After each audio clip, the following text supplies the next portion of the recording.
আসসালামু আলাইকুম সবাইকে। বিএনপির ইশরাক, হ্যাঁ, আমার খুব পছন্দের একটা ব্যক্তি ছিল। তো এখন মোটামুটি নাই। তো না থাকার পিছনে কিছু রিজন আছে।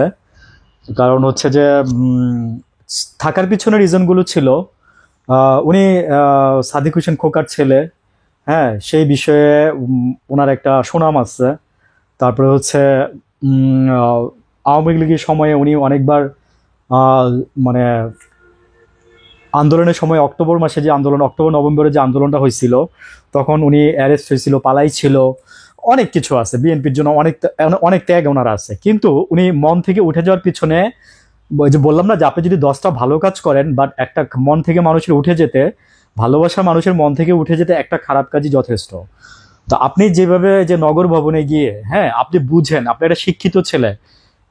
এমন না যে আপনি ইলিটারেট, ঠিক আছে? আপনি একটা শিক্ষিত ছেলে, আপনার মেয়র হইতে হবে। হইতে তো পারতেন 2 দিন পরে, তাই না? আপনি, কেন বললাম যে আপনি শিক্ষিত ছেলে? আপনি মানে এই মেয়রের পদটা বা মানে মেয়াদটা শেষ হয়ে গেছে। তারপরে আপনার আবার চালাকি করে আপনার তার আগের দিন রাত্রেবেলা আপনার নির্বাচন কমিশনের কাছ থেকে গিয়ে, এই জন্য আমি বলি যে এই নির্বাচন কমিশনার হচ্ছে বিএনপির লোক। এটা আমি না, সবাই বলে। তো এই নির্বাচন কমিশনারের কাছ থেকে আগের দিন গিয়ে আপনারা আবার মেয়াদটা বাড়াই নিয়ে আসছেন। How could it possible? মানে এটা কিভাবে হয়? হ্যাঁ, আপনারা যে এটা করলেন এখানে, পরে আমি বলতেছি না, এটা আমার মুখের কথা না, এটা আদালত পরে জাস্টিফিকেশন দিচ্ছে। আদালত পরে বলছে, আদালত, ইভেন আদালত নির্বাচন কমিশনারকে আপনার যে শোকজ মানে করছে, যে কারণ দর্শাইতে বলছে যে এটা কেন করছেন আপনারা। এখন এটা নিয়ে আদালতে মানে কথা চলতেছে আর কি। তো আমার বলার উদ্দেশ্য হচ্ছে যে ইশরাক যেভাবে বলছে যে আমরা চাইলে নগর ভবন 2 দিন আমরা দখল করে রাখছি, আমি চাইলে আমি নিজে শপথ নিয়ে গিয়ে আমি নগর ভবনের, আরে আমার মানে মেয়র পদে বসে যেতে পারি। মানে এগুলো কি মাস্তানের মতো কথা না? মাস্তানের মতো কথা, সত্যি কথা। কারণ আমরা যদি অন্যরা এগুলো বললে মাস্তান বলতে পারি, তাহলে আপনারাও বলতে পারি। জনগণ আপনারা বলতেছে, জনগণ কারা বলতেছে সেটা তো আপনি বুঝেন, সবাই কিন্তু বলতেছে না। আপনার সাথে যারা আছে, ঢোলের তালের বাড়ি আর আপনি নাচতেছেন, বুঝছেন? আপনার অনেক বুদ্ধিমান মনে করতাম, আপনার অনেক জেন্টেলও মনে করতাম, কিন্তু না, আসলে আপনার এই উদ্ধতপনাগুলো দেখা বাংলাদেশের অনেক মানুষের মন থেকে, এই যে আমার মনে ছিলেন, আমার মন থেকে চলে গেছেন। দ্যাটস আপ টু মি, আপনার কিছু যায় আসে না তাতে।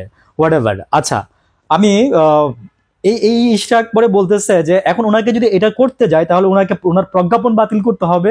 ঠিক আছে, প্রজ্ঞাপনটা বাতিল করতে হবে ইউনূস সরকারকে, করে মেয়র পদে আবার ওনার মেয়াদটাও বাড়াইতে হবে, বুঝছেন? মেয়র পদের মেয়াদ বৃদ্ধি করতে হবে, তারপরে ওনাকে শপথ নেওয়ানো যাবে।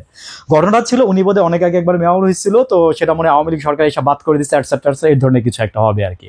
তো এই হচ্ছে আপনার ইশরাক আহমেদের মোটামুটি আপনার ফিরিস্তি আর কি।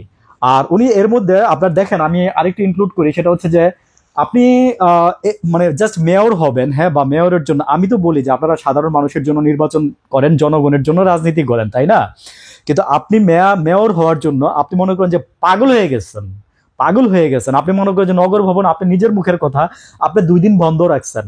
আপনি চাইলে 2 দিন ওইখানে গিয়ে আপনি বসে যেতে পারেন, ঠিক আছে? মানুষ আপনাকে বলতেছে আপনি শহীদ মিনারে গিয়ে আপনি নগর ভবনে নিজে গিয়ে আপনি বসে যান, বুঝছেন? মানে এগুলো কোনো সুস্থ মস্তিষ্কের কথা না, এগুলো তো বিএনপির লোকজন এগুলো বলবে, এবং তারা সামনে ক্ষমতায় আসবে। আসলে না, আমরা না এই জিনিসগুলো মানতে পারি না, বুঝছেন? আপনাদের সরি ফর দ্যাট।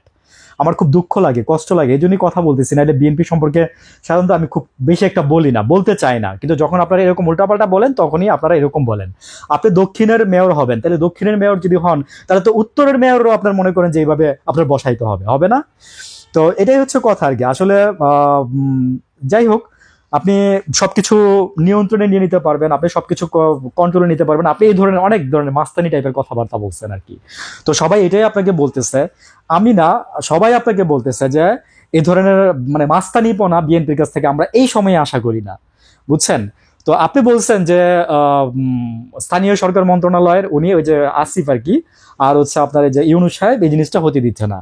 তো এটার পিছনে কিন্তু আইনি বাধা আছে ইশরাক সাহেব, আমি আপনাকে এই জন্য আপনাকে আমি শিক্ষিত বলছি। ঠিক আছে, ফোকাস দ্য পয়েন্ট। ভালো থাকবেন, আসসালামু আলাইকুম।